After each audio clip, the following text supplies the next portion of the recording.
It's a matter of opinion. If I'm right, but I'm leaving no for now to go outside, putting chores and obligations on our pie. Ladies and gentlemen, welcome to another episode of Matter of Opinion. I'm your boy Walls P, I'm your girl, Erica. and there's the show where we debate or give our opinion based off of facts or the information provided.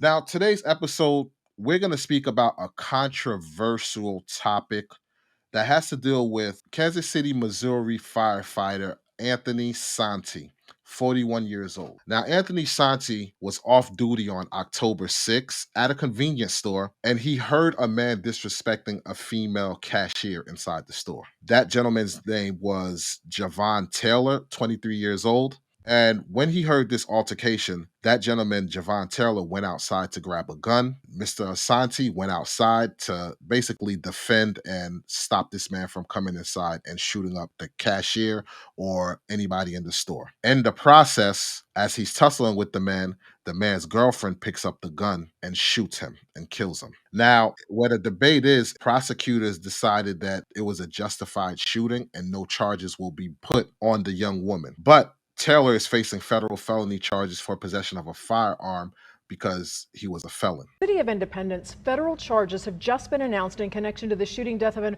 off-duty firefighter. Prosecutors say Javon Taylor had a gun that was used to kill Anthony Santi on Thursday. He's charged with being a felon in possession of a firearm.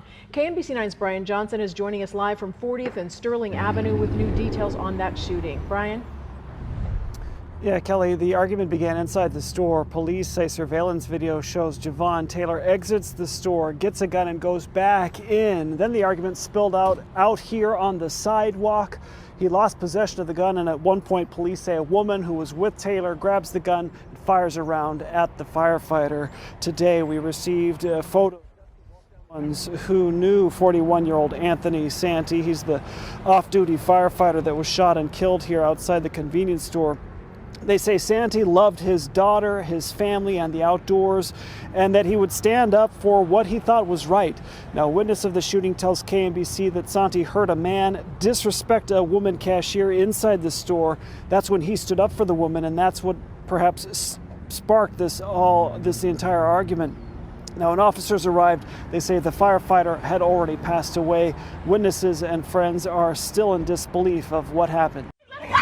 Cell phone video shows the end of what one witness says was a 10-minute confrontation. A witness says 23-year-old Javon Taylor insulted a female cashier. Then 41-year-old off-duty firefighter Anthony Santi stood up for her. Get out! My kid's in this car! Phone video captures the end of a long altercation outside the Liquorland gas station in Independence. Off-duty firefighter Anthony Santi is on top of 23-year-old Javon Taylor. A woman with a gun demands Santi let Taylor go. Later in the video, she fires a round. So, again, there's a lot of controversy because some people feel like this woman should be charged, and a lot of people feel like she was justified in her actions. So, I don't know where you stand on this subject matter, so break it down where you stand, and I will opine. Okay, so one is disheartening because someone's life was taken, but two, it's like, at what point do you guys stop? If you're saying that this argument slash fight took over 10 minutes to come to a conclusion, it's like, okay, enough is enough. When do you stop? Were the cops ever called in regards to them being in an altercation? Did either one of them be like, yo, you know what? We're good. We're going to leave the premises. We'll leave it alone. Like, you don't know. And the reason you don't know is because someone's life was taken. And it's too much time in between. Somebody saw what was going on. The minute you saw the person pull out the gun, why wasn't the cops called? Like, that's the problem that I have. Yes, I understand, he went in, he heard something compels him to go stop and aid the cashier. I'm okay with that. But at what point does it go from you stopping and aiding to somebody going out to a car getting a gun? And what happens if the person who was getting attacked was the one who shot the gun? I feel like the circumstances would be different. So because you fight it out, you get somehow the gun gets away from you. This girl picks it up. I feel like you need to be charged too. And I get it. Maybe you thought something in your head is like, well, I told him to stop and he didn't stop, so I'm gonna put one off. That difference of you putting one off instead of you taking a gun and go putting it back in the vehicle and leaving is the difference between saving somebody's life. S- Two, go ahead. No, go ahead, go ahead, go ahead. Okay, so then the other thing is just like I feel like whoever was the person that ultimately did the killing is the person who needs to be held, in regards to that person's life. You can't tell me this is a self-defense thing. This is not self-defense when you were not the person in the fight. So that stance to me is not the argument that you can use in court at this point because you weren't being abused. You weren't the one being in the, being held down. You weren't the one that caused, the initial commotions. So I felt like those things would be what people would look at, to justify your action. That is a no. Three, like I said, it's too much time that passed. I felt like other bystanders should have helped at that point. I felt like the cops should have been on scene at that point. So did nobody call? Which is why it kept escalating until it did. But go ahead. Okay. The way I see it, she shouldn't have been charged. And the reason why she shouldn't have been charged is because from the way in the video everything is described and all the documents and everything like that, she pretty much was under the impression that this firefighter was going to choke this man to the point that he couldn't breathe. So in her eyes, he was literally choking this man as to kill him. The threat was neutralized because he no longer had the gun in his hand. So why not take the gun, like once the gun was out of his hands, why not take the gun, walk away, or you're a firefighter, grab the gun, keep it in your possession, call 911 and alert that, hey, this gentleman here had a gun. I took it away from I scuffled with him, took it away from him, and that's that. There was other ways that you could have handled the matter by either seeing the altercation, seeing this man going into the car, going to his car to grab a gun, dialing 911 right there. You already took the actions, like I said, of wrestling with him and taking the gun away from him. From there, you could have just got the gun and get the man's information, whether it's license plate number, whatever the case may be. Because again, you're a firefighter, so your words is gonna carry a lot of merit. So why not do it like that? I'm asking you. And that's what I was gonna. I didn't want to interrupt. I thought you were gonna say something else. But that's what I was thinking too. It's like it's a difference if it was like more than one person there. It's like okay, you hold down the suspect, and I call the cops. But the problem is if nobody called, it's like how do you diffuse the circumstance at this point? So you just basically gonna sit on top of them and nothing happens, or you take the gun and you be like, "Yo, go ahead about your business." So then it's like you don't know what the aftermath is. I felt like there was no afterthought. You jumped into action, but there was no plan. And because there was no plan, this is why everybody's in this circumstance now. And yes, like I said, if she was not in, if she didn't know what was going on, all you saw was the two of them fighting, then yes, I'm okay with her stance. But I still felt like it was still a gun. I felt like you saw that your person was in this altercation. Instead of you getting a gun and shooting, you should have called somebody. Like, that's what I don't understand. I don't understand how no one calls for the authorities. That off-duty firefighter, he's the one that pretty much is more educated on said matter. So if anyone was going to call the authorities, I would expect him to call it. Now, it's unfortunate because this is a man that's actually, trying to protect somebody. And what do we always say? If you see something wrong going on, step in. Step in and protect others that can't protect themselves. So he wasn't in the wrong on that front.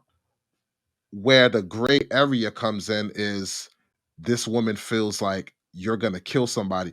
Like she basically feels like you stopped the crime, but now stopping the crime where the threat is neutralized, you're now trying to take this person's life after the threat has been neutralized. And that's something that we preach all the time when it comes to policing, right? So when policing, we see them tackle somebody and they're like, yo, this person is no longer a threat, and the police officer happened to shoot and kill them, a lot of times they be like, oh, it was a justified shooting. So you can't ask for it to be one way, like, oh, this is unfair, whatever, yada, yada. But then when it happens on the other side of the fence, it's like, oh, yeah, that was a justified shooting. No, that means that whatever those situations were with those police officers, you got to accept it was a justified shooting as well. Because I don't see no difference if this was a police officer who's seeing like, yo, this person is a threat, whatever the case may be. It looked like you're gonna end this person's life and wind up shooting and killing them. See, but this is the kicker, though. I feel like civilians shouldn't have the same rights as a police officer. You They cannot do, take these they things into do your if own hands. they do in a case of self-defense, or the way they worded it was, it says Taylor faces federal felony charges for possession of a firearm. However, the Jackson County Prosecutor's Office announced Tuesday that it will not be seeking additional charges against Taylor or against the woman who allegedly fired the fatal shot, citing self-defense. Correct. But I feel like if you initially were the aggressor and it's your weapon, like it's a difference if it was his weapon that you took, but it was your own weapon. So make that make sense. Like you technically are the person who was the threat to the community. He only became the aggressor because no one called anybody else to stop it. And Yeah, remember, think about it. When we remember every time that we do, when we listen to strategic, he's like, there's a thin line between when you go from being the person that's helping to the person that's being the aggressor. So I feel like that's where it lies for me. It's like, hey, you got the gun away from him, but you didn't stop.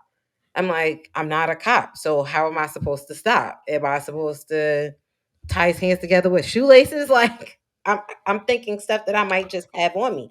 I'm but not a cop. here's I'm not gonna have zip ties. but here's the thing. Once he got the gun away from the guy and he was besting him, why not get up, grab the gun? Because once you get up and you grab the gun, now you're in a person of position where it's like you can hold them, yo, don't move with the gun, call 911 and let the authorities come and do their job. You But get what think I'm about saying? it. He was with the female. So at one point or another, he saw that the girl picked up the gun.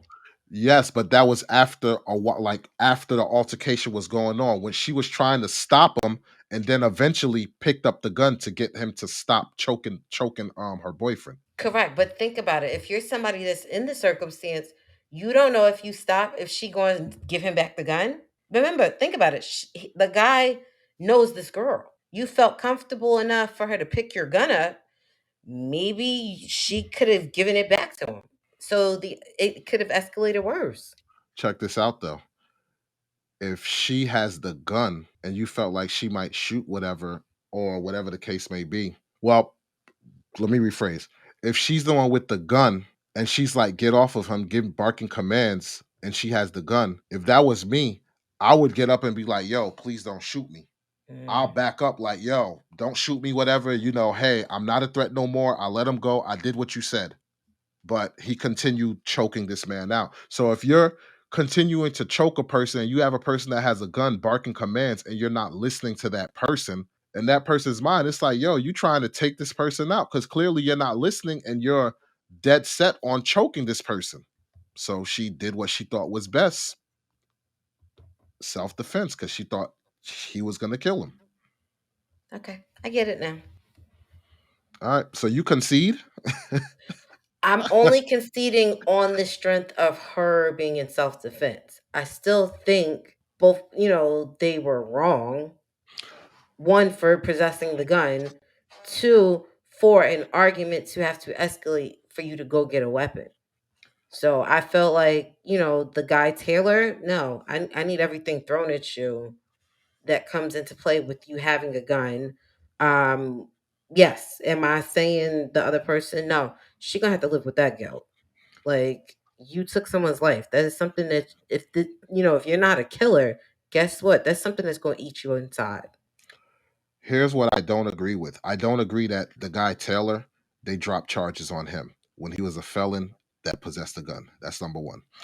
Number two, do I wholeheartedly agree that she shouldn't get charged? Absolutely not.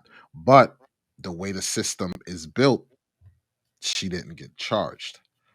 This is why, like I say, in certain cases, like the Johnny Nugent or Johnny Nguyen case, I'm like, there's gray thin lines around the law, so to speak. But I wholeheartedly feel something should have happened, so to speak, because he was stepping in to protect. Do I honestly think he was gonna kill, like choke him out and kill him? No, I don't think so. It's unfortunate that that family of that firefighter is now going to have to deal with the loss of a loved one, and rest in peace to the family. Condolences go out to the family, and they lost a father, all of that, because he was trying to do the right thing and stop a criminal from grabbing a gun and going up shooting a cashier or whatever. Now, I don't know if that's what he was going to do. He could have probably went inside and intimidated her, whatever the case may be, but you don't know that. So at the end of the day, he did step in being a vigilante, and off-duty firefighter or firefighter police officer, your job is still to protect people one way or another. So the way I see it, he died in the line of duty, and it's unfortunate how everything went down and he wound up losing his life. Again, I don't agree with it, but I understand how the law worked in this woman's favor. With that being said, you heard our take on it, you heard our debate on it. What are you, ladies and gentlemen, take on the matter? Do you agree that she shouldn't be charged, or do you think that she should be charged? And what about the boyfriend? The boyfriend, wholeheartedly, he should be charged. Let us know what you guys think in the comment section. We would love to hear your take on the matter. If it's your first time here, hit that subscribe button, click that notification bell so you can be notified for more content like this. Definitely like and share the content. And if you want to follow us on our other social media platforms, the links are in the description. And we will catch you guys on the next episode. Peace. Peace. It's a matter of